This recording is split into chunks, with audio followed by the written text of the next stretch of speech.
Hello दोस्तों, कैसे हैं आप सब। हमारी कहानियां देखने के लिए हमारे चैनल को सब्सक्राइब कीजिए और हाँ, बेल आइकॉन पर क्लिक करना मत भूलिएगा।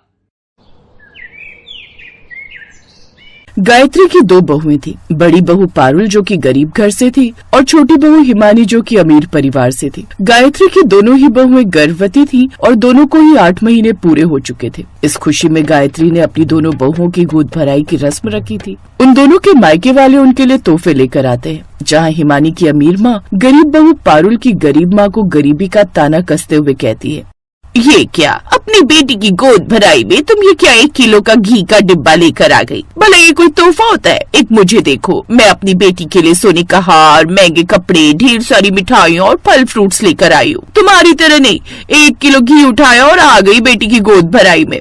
क्या माँ, तुम भी इन गरीबों को ये सब बता रही हो?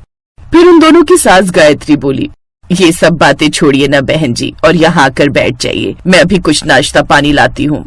कुछ देर बाद उनकी गोद भराई की रस्म होती है, जहाँ अमीर रमोला सिर्फ अपनी बेटी के लिए तोहफे लाई थी। वहीं गरीब लता अपनी बेटी पारुल के साथ साथ उसकी देवरानी हिमानी के लिए भी घी लेकर आई थी।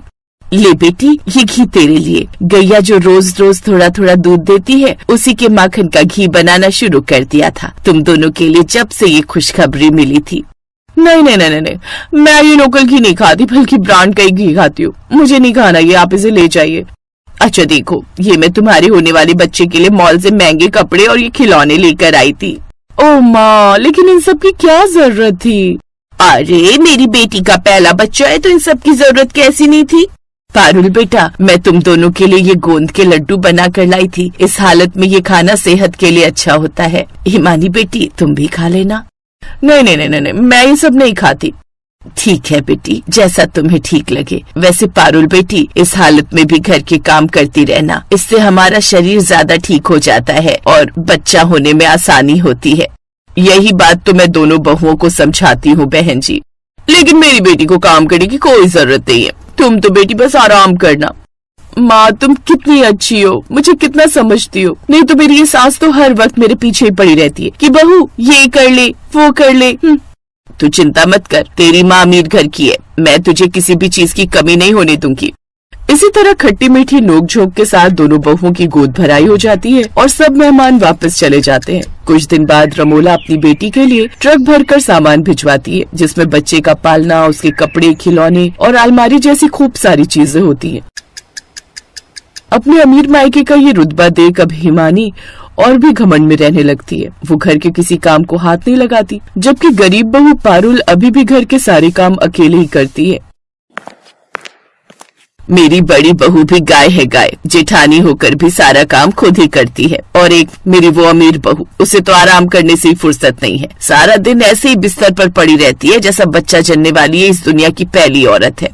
ऐसे कुछ दिन बीत जाते हैं और एक रोज, माँ जी मुझे बहुत दर्द हो रहा है, लगता है समय आ गया अस्पताल जाने का।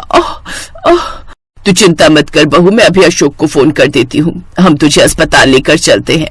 कुछ देर बाद उसे सरकारी अस्पताल ले जाया जाता है, जहाँ वो नॉर्मल डिलीवरी से एक बेटे को जन्म देती है। फिर अगले दिन हिमानी को भी लेबर पेन शुरू हो जाता है। सास उसे सरकारी अस्पताल लेकर जाती है, जहाँ वो सरकारी अस्पताल को देखकर कहती है, नहीं माँ जी, मैं नहीं चाहती कि मेरा बच्चा इस बेकार से सरकारी अस्पताल में हो। नहीं नहीं नहीं, नहीं, मुझे यहाँ अपने बच्चे को जन्म नहीं देना।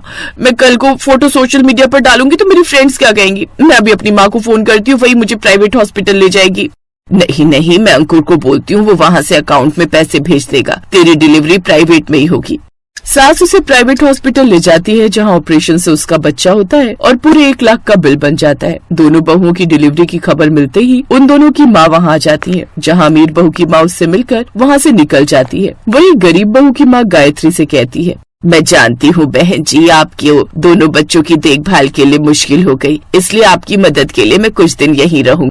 ये सुनकर गायत्री खुश होती है। अब वो दोनों बहुओं को लेकर घर आ जाती है, जहाँ नॉर्मल डिलीवरी होने के चलते पारुल आराम से अपने बच्चे को दूध पिला पा रही थी। वहीं अमीर बहू को ऑपरेशन के चलते बड़ी दिक्कत हो रही थी। ऐसे ही एक रोज उसका बच्चा पालने में रो रहा था, तभी वहाँ पारुल अपने बेटे को गोद में उठाए आती है। वो अपने बेटे को बिस्तर पर रखती है, फिर उसके बच्चे को पालने से उठाकर उसकी गोद में देती है। लो अब इसे दूध पिलाओ। हिमानी उसे दूध पिलाती है। मैं भी कैसी माँ हूँ, ऑपरेशन हुआ है तो अपने बच्चे की मालिश भी नहीं कर पा रही। तभी वहाँ उसकी सास और जेठानी की गरीब माँ भी आ जाती हैं। इसीलिए कहती थी बहू कि थोड़ा काम काज कर ले घर का। अगर तूने भी अपने शरीर से उस वक्त काम कर लिया होता तो आज तेरी भी नॉर्मल डिलीवरी होती और तू भी अच्छे से अपने बच्चे का ध्यान रख पाती।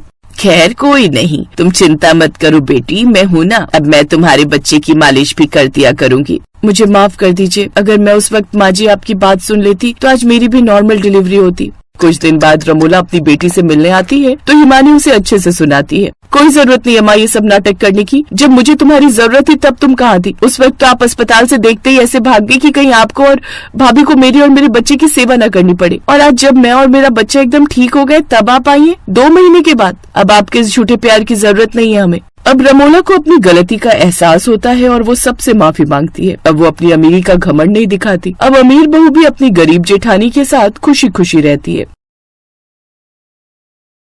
बहुत पुराने समय की बात है। राजस्थान के उदयपुर में एक छोटा सा गांव हुआ करता था। उस गांव में पानी की बड़ी किल्लत थी। उस गांव में माया अपने पति रवि के साथ रहती थी। रवि मेहनत मजदूरी करके अपना घर चलाता था। एक रोज रवि उदास मन लेकर घर लौटा तो देखा कि माया अपने 2 महीने के बच्चे के साथ खेल रही थी। अरे आ गए आप? हाँ माया आ गया हूँ। अले मेला बच्चा मम्मा के साथ खेल रहा है। रवि ने माया की गोद से बच्चे को उठा लिया और उसके साथ खेलने लगा। लेकिन माया को समझ आ गया था कि रवि का मन कुछ उदास है। क्या हुआ रवि, आपका चेहरा क्यों उतरा हुआ है? माया, हम गरीबों की जिंदगी में साल में सिर्फ 1 या 2 बार ही खुशियाँ आती हैं। बाकी पूरी जिंदगी तो हम लोग दुखी ही रहते हैं। अरे ऐसा क्यों बोलते हैं आप? हर किसी का समय हमेशा एक जैसा नहीं रहता। माया, जहाँ मैं काम करता था वो काम भी बंद हो गया। अब फिर से काम ढूंढना पड़ेगा। मैंने सोचा था जब तक मेरा बच्चा थोड़ा बड़ा होगा फिर मैं उसे अच्छे स्कूल में पढ़ाऊंगा लिखाऊंगा और उसे बड़ा आदमी बनाऊंगा। आप अभी से इतना परेशान मत होइए। अभी हमारा बच्चा बहुत छोटा है, तब तक कुछ न कुछ जरूर हो जाएगा। तभी दरवाजे पर किसी ने दस्तक दी। अरे शालिनी, तू अचानक? आओ आओ, अंदर आओ। विनोद जी, आप भी अंदर आइए, शर्मा क्यों रहे? अरे मैं क्यों शर्माऊंगा साली साहिबा। माया की बहन शालिनी और उसका पति विनोद घर के अंदर आ गए। वो लोग रवि से बातचीत करने लगे। तब तक माया सबके लिए चाय नाश्ता बनाकर ले आई। शालिनी का पति अमीर था। वो माया और रवि की तरह गरीब नहीं थे। माया, मैं तेरे बच्चे के लिए ढेर सारे कपड़े, चॉकलेट्स और बहुत सारे गिफ्ट लेकर आई हूँ। अरे शालिनी, इसकी क्या जरूरत थी? मैं तेरे लिए नहीं लाई हूँ, इस बच्चे के लिए लाई हूँ। वैसे शालिनी अचानक कैसे आना हुआ? मुझे लगता है शालिनी को बताते हुए शर्म आ रही है। मैं ही बता देता हूँ। अब कहानी कुछ समय पहले फ्लैशबैक में चली गई, जहाँ पर शालिनी अपने आलीशान घर में बैठकर अपने पति विनोद से बात कर रही थी। विनोद, मैं माया से 3 साल बड़ी हूँ। हमारी शादी के 3 साल हो चुके हैं, लेकिन हमारी एक भी औलाद नहीं हुई। उसकी 1 साल में ही हो गई। अब कर भी क्या सकते हैं शालिनी? लेकिन अब तो डॉक्टर ने भी जवाब दे दिया है। हम अपनी पूरी जिंदगी बिना औलाद के कैसे जी पाएंगे? अगर कहो तो बताओ। हाँ हाँ बताओ, मुझसे परमिशन लेने की क्या जरूरत है? क्यों ना हम माया के बच्चे को गोद ले ले। हमारे पास बहुत पैसा है। हम उसके बच्चे को अच्छी एजुकेशन देंगे, अच्छी जगह रखेंगे, अच्छे से पालेंगे। आइडिया तो अच्छा है, लेकिन क्या माया मानेगी? अरे मानेगी क्यों नहीं? पैसों में बड़ी ताकत होती है। उसे हम लालच देंगे ना कि हम उसके बच्चे को पढ़ाएंगे, लिखाएंगे, करोड़ों रुपए उस पर खर्च करेंगे। जल्दी से तैयार हो जाओ, हम अभी चलते हैं। रास्ते में उसके बच्चे के लिए ढेर सारे गिफ्ट भी ले लेंगे, तो वो जरूर मान जाएगी। अब कहानी एक बार फिर से प्रेजेंट टाइम में वापस आ गई। माया अपने बच्चे को गोद में लेकर शालिनी की तरफ पीठ करके खड़ी हो गई। माया, तो कितनी मतलबी निकली। जरा सोच, हम तेरे बच्चे को अच्छे स्कूल में पढ़ाएंगे, महंगे महंगे कपड़े पहनाएंगे, अच्छा अच्छा खाना खिलाएंगे, तो जरा सोच बड़ा होकर क्या हीरा बन जाएगा तेरा बेटा।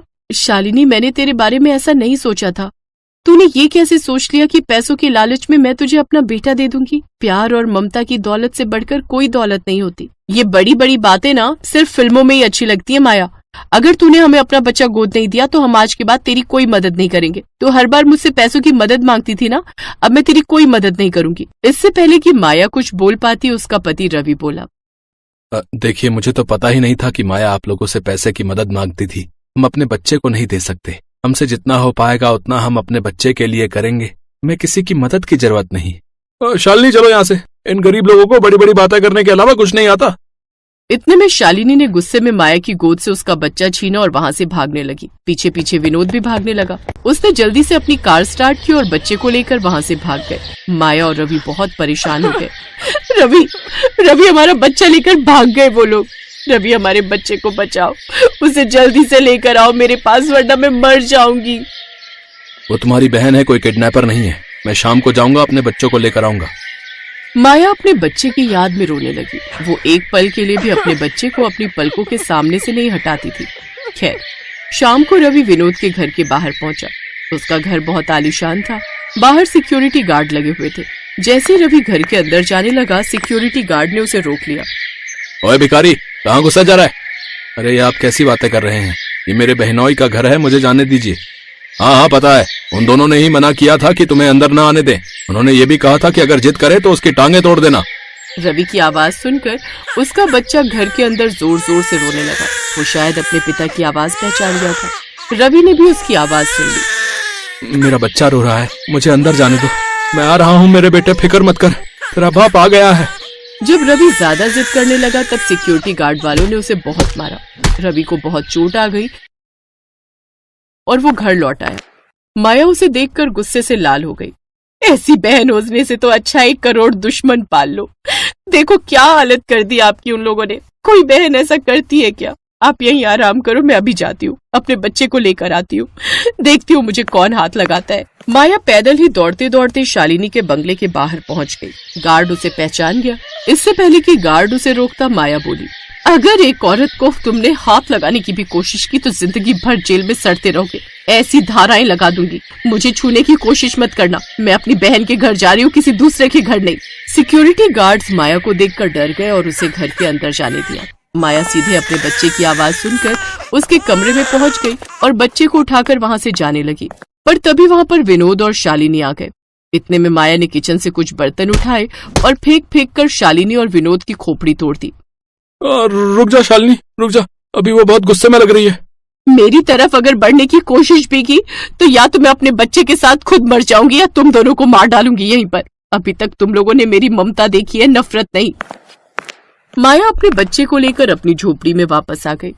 मैंने कभी सपने में भी नहीं सोचा था कि मेरी बहन ऐसा कर सकती है। अमीर परिवार में शादी क्या हो गई, पता नहीं अपने आप को क्या समझने लगी। ऐसे ही दिन बीतते गए। 3 साल रवि ने खूब मेहनत की। उसने अपने बच्चे का दाखिला एक सरकारी स्कूल में करवा दिया। रवि, हमारा बेटा स्कूल चला जाता है, मैं घर में अकेली रह जाती हूँ। मैं घर के बाहर चाय और पकौड़ी बनाकर बेचती हूँ, जिससे कमाई भी हो जाएगी और मेरा टाइम पास भी हो जाएगा। वैसे तुम्हारा आइडिया तो बहुत अच्छा है। अगर तुम्हारा काम चल गया तो मैं भी यही काम करने लगूंगा और हम दोनों मिलकर अपने बिजनेस को आगे बढ़ाएंगे। लेकिन इसके साथ एक काम और करेंगे। हमारे राजस्थान में लोगों को पानी की बड़ी समस्या है। जो लोग बाहर से घूमने आते हैं उन्हें भी यहाँ रेगिस्तान में पानी की समस्या होती है। तो हम लोग मुफ्त में उन लोगों को पानी पिलाएंगे। पानी पीने के बहाने वो लोग कुछ न कुछ तो खाएंगे ही।